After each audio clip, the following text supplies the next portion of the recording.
When the pipeline started coming across the state, the concerns about both of them, most Navigator and Summit, were of concern for our organization simply because of the property rights issue and the eminent domain. We're very strong supporters. I don't think there's an ag group out there that believes in ethanol as much as our organization or supports it as much as we have. And I can tell you, there's no president of any organization that does it like I do. I just believe in it so much. It's been such an economic boom for the state. And the farmers believe in it. I mean, when the ethanol plants were in trouble, when they first was beginning and they came back for more capital calls, they stepped up and they invested more. So they wanted this. They wanted it bad. But they don't want to be stepped on. They want to be respected. And our organization, we didn't really know where we should go because we were hearing both sides. You don't want to hurt ethanol, but yet you don't want to, intrude on private property rights. And the next thing we knew, when they started putting eminent domain on people, and many of them are our members, that was the last straw. Then we have to get involved, and we decided which way we're going to go. And we felt that doing something like a coalition was the direction to do it, not just on our own. So when the fight came to appear with HB 1133 to try to determine it to be that it has to be a commodity that is of public use, then that was when we started, thinking, well, okay, where are we going to go with this? This is a real technical situation to be in, right? And because we believe in eminent domain for things that are good, for hospitals, fire departments, roads and bridges, and even for our electrical supplies, right. And we work with a lot of co-ops that have that on their use, but be quite honestly, have never used it to any degree. Maybe one little spot or something like that, but nothing. They have to just depend on it, scare the fear of God into somebody, right? Most people realize that it's their co-op, and they were a part of it, so they're going to help any way they can.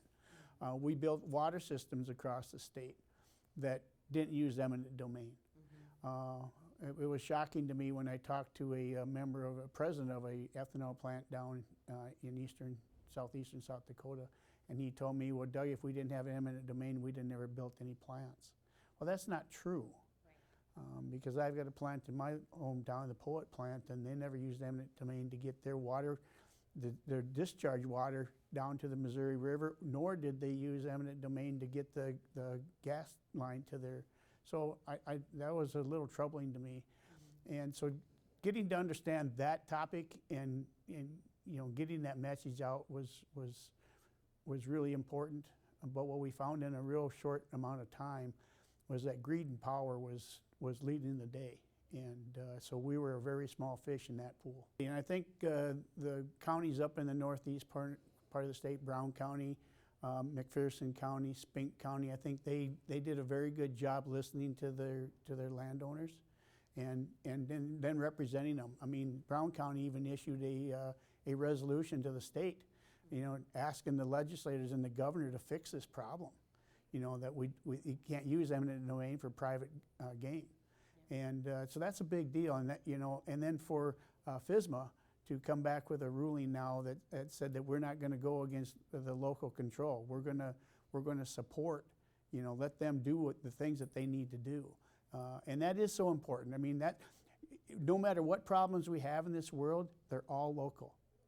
And people care about local. I mean, you don't have to watch the average news to know that there's a problem in your community. I mean, some of them maybe will be small. Maybe they need a new fire truck, or maybe they need a new ambulance. But they step up and they help and they raise the money to get it done. It's the same thing with this. And when I met with the Summit people, with the Glacier Lakes people, and explained to them that it looked like they're going to do this all wrong, and you need to get more interested with the people. They didn't act like I said anything, right. And that was troubling. Right. So I really knew right then that they had one thing in mind, and that was that we got the power, we got the connections, we're going to use them. now that Navigator has stepped out of the view, it seems like that now the notch has been stepped up a little bit more by Summit. I mean, they put up a residency in Brown County. They've got 2 individuals that are living there. They actually bought a home and they're living there, so like they're going to be part of the community. I mean,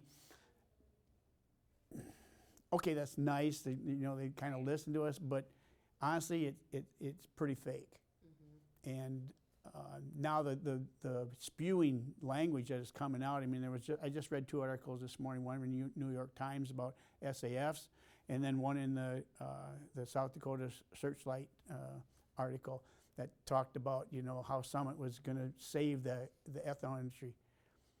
Seriously, these guys, ethanol is making more money today than they've ever made. They had record profits last year. I've seen the returns on the Glacier Lakes. They're going to do the same thing this year, if not more. So that's not the problem. They're going to be okay. Now, how far into the future, what's their competition going to be like? That's a true concern.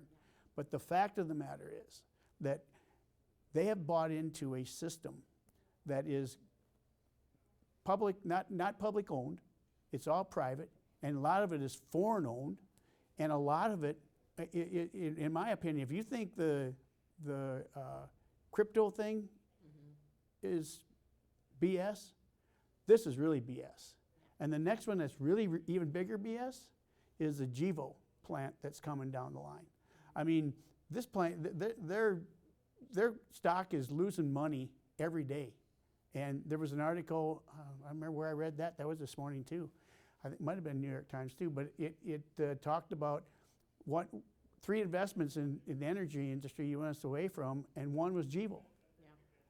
I mean, and they're trying to make that the saving star of why we really need this, right? And the fact of the matter is about SAFs, they're only going to increase the use of ethanol by 3 billion gallons at the GEVO. Well, that's nothing. Right. We could do that with nationwide higher blends of E30. Yeah. And ethanol is already a low carbon fuel. And if you add the way the crop is raised, the techniques and the fertilizing techniques, you are going to lower that even more. Mm-hmm. So let's start looking at the real things that we can do before we start listening to this BS of tax credits. And quite honestly, this administration, I mean, I think the Biden administration has done a wonderful job, helping rural America. I mean, South Dakota, we're getting $22.1 billion in the infrastructure stuff, okay? That's big, especially from a state that didn't even come close to voting for him. Right. But yet, Vilsack is spewing this stuff that, ethanol is going to die if it doesn't have the SAF. Give me a break. It's only 3 billion gallons. Mm-hmm. I mean, get rid of the RINs, get EPA to get rid of the small refinery exemptions, and let E30 be used across the country, and we will make these numbers of this pipeline and GEVO look like small potatoes.